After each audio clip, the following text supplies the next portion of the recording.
റഹ്മത്തുള്ളാഹി അലൈഹി ഒരു അഭിപ്രായം പറഞ്ഞു പോയി ഉമർ തങ്ങളോട്. ഉമർ തങ്ങളെ ലോകത്തിന്റെ പല രാജ്യങ്ങളിൽ നിന്നും കത്തുകൾ, ലെറ്ററുകൾ ഖലീഫയിലേക്ക് വരുന്നുണ്ട്.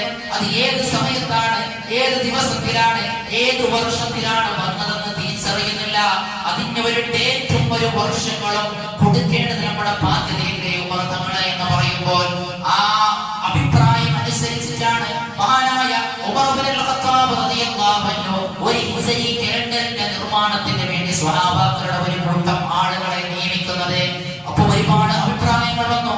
ഒരു കൂട്ടം സ്വഹാബത്ത് പറഞ്ഞു, ഏറ്റവും പ്രധാനമായ ഇസ്ലാമിലെ ഏറ്റവും പ്രധാനമായ ഒരു ഹിജ്രി നടന്നിട്ടുണ്ട്. ആ ഹിജ്രിയെ അടിസ്ഥാനമാക്കി നമുക്ക് ഹിജ്രി കലണ്ടർ തുടങ്ങാമെന്ന് സ്വഹാബത്തിൽ ഒരു കൂട്ടം പണ്ഡിതന്മാർ പറഞ്ഞപ്പോൾ അതിന്റെ മഹാനായ ഉമർ ഇബ്നുൽ ഖത്താബ് റളിയല്ലാഹു അൻഹു അവിടുന്ന് സമ്മതിച്ചു കൊടുക്കുകയാണ്. അങ്ങനെ ഹിജ്രിയെ ബേസ് ചെയ്തുകൊണ്ടാണ് ഈ ഹിജ്രി കലണ്ടർ തുടങ്ങിയത്. അതുകൊണ്ട് നാളത്തെ ദിവസം നമ്മെ സംബന്ധിച്ചിടത്തോളം ഒരു പുതിയ വർഷത്തേക്ക് കാലെടുത്തെടുക്കുകയാണ്. ഒരു പുതിയ വർഷം കൂടി നമ്മുടെ ജീവിതത്തിൽ അല്ലാഹു നൽകുകയാണ്.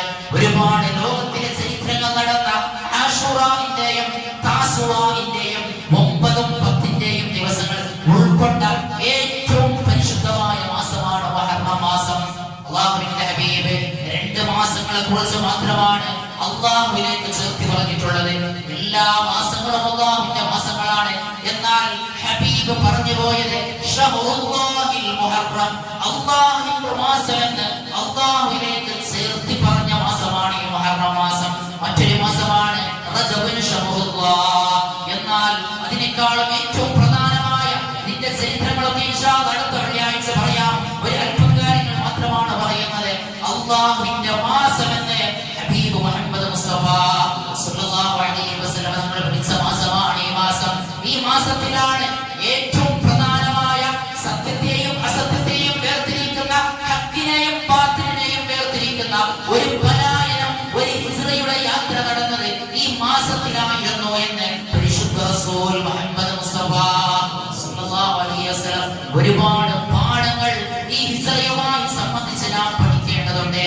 കോട്യാനിക്കോടി പ്രിയനാധിപതികളായിരുന്ന സ്വഹാബത്തെ ഒരു ദിവസത്തിന്റെ യാത്ര കൊണ്ട്, ഒരു നിമിഷം കൊണ്ട്, ഒരു മണിക്കൂറുകൾ കൊണ്ട് ഫക്കീറായി തീർന്ന സംഭവങ്ങളാണ് ഈ ഹിജ്റയുടെ പാഠങ്ങൾ നമുക്ക് പറഞ്ഞു തരുന്നത്. അതാണ് പരിശുദ്ധമായ ഖുർആൻ പറയുന്നത്, വൽ അസ്ർ ഇന്നൽ ഇൻസാന ലഫീ ഖുസ്ർ. സന്ധ്യാസമയത്ത് തന്നെയാണ് സത്യം, അസ്റിനെ തന്നെയാണ് സത്യം. ഇന്നൽ ഇൻസാന ലഫീ ഖുസ്ർ, മനുഷ്യരെല്ലാം നഷ്ടത്തിലാണ് എന്നാണ് പരിശുദ്ധമായ ഖുർആൻ പറയുന്നത്. എന്നിട്ട് പറയുന്നു ഇല്ലല്ലദീന ആമനൂ വഅമിലുസ് സ്വാലിഹാത്ത്, സത്യസന്ധന്മാരായ അല്ലാഹുവിനെ ഭയന്ന് ജീവിക്കുന്ന സത്യവിശ്വാസികളായ ആളുകൾ ഒഴികെ, വഅമിലുസ് സ്വാലിഹാത്ത് അവർ സൽപ്രവൃത്തികൾ ചെയ്തവരാണ്, വതവാസൗ ബിൽ ഹഖ് വതവാസൗ ബിസ്സബ്ർ പരസ്പരം ഹക്കിന്റെ മേൽ അടിയുറച്ചവരാണ്, പരസ്പരം ക്ഷമയുടെ മേൽ അവർ കൈകോർത്തവരാണ് എന്നാണ് ഇത് പറയുന്നത്.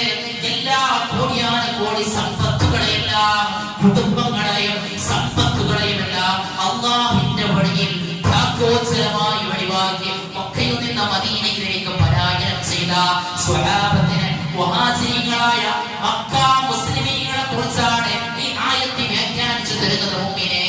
അതുകൊണ്ട് ഈ സ്വഹാബത്തിനെ കുറിച്ചാണ് ഹബീബ് മുഹമ്മദ് മുസ്തഫ സല്ലല്ലാഹു അലൈഹി വസല്ലം തങ്ങൾ പറയുന്നു, ലാ തസുബ്ബു അസ്ഹാബി, എന്റെ സ്വഹാബത്തിനെ നിങ്ങൾ മോശമാക്കി കാണരുതേ, നിങ്ങൾ അവരെ മോശമാക്കി പറയരുതേ. കാരണം എന്താണ്? വല്ലദീ നഫ്സി ബിയദിഹി ലൗ അന്ന അഹദകും അൻഫഖ മിഥല ഉഹദ്, നിങ്ങളെങ്കിലും നിങ്ങളുടെ കയ്യിൽ ഉഹദ് പർവ്വതം പോലെയുള്ള സ്വർണ്ണമലകൾ ഉണ്ടെങ്കിൽ അതിനെ നിങ്ങൾ ദീനിന് വേണ്ടി ചെലവഴിച്ചാലും എന്റെ സ്വഹാബത്തെ ഹിജ്റയുടെ സമയത്ത് അവർ ഒഴിച്ചുപോയ, അവർ ത്യാഗം ചെയ്ത ഒരു മുത്തിരിക്ക്, ഒരു കയ്യിൽ പിടിക്കുന്ന ഒരു മുത്തിരിക്ക് സമാനമാവുകയില്ല. അവർ ചെയ്ത ത്യാഗങ്ങൾ വല്ലാത്ത ത്യാഗങ്ങളാണ്. ഹിജ്റയുടെ പാഠം പറഞ്ഞു തരുന്നതാണ്. ഒരു ലീഡർ, ഒരു ക്യാപ്റ്റൻ എങ്ങനെയാകണമെന്ന് പറഞ്ഞു തരുന്ന പാഠമാണ് ഹിജ്റ. മക്കയിൽ മുശ്രിക്കീങ്ങളുടെ പ്രയാസങ്ങൾ സഹിച്ചപ്പോൾ, തന്നെ വിശ്വസിച്ചു വന്ന തൗഹീദിലേക്ക് വിളിച്ചപ്പോൾ, ആ തൗഹീദ് സ്വീകരിച്ച ആളുകളെ ഒറ്റയിരുന്നുകൊണ്ട് ശത്രുക്കൾ കൊല്ലാൻ വന്നപ്പോൾ എല്ലാവരും ഉപേക്ഷിച്ച് നബി തങ്ങൾ പലായനം ചെയ്തു പോയില്ല, ഓടി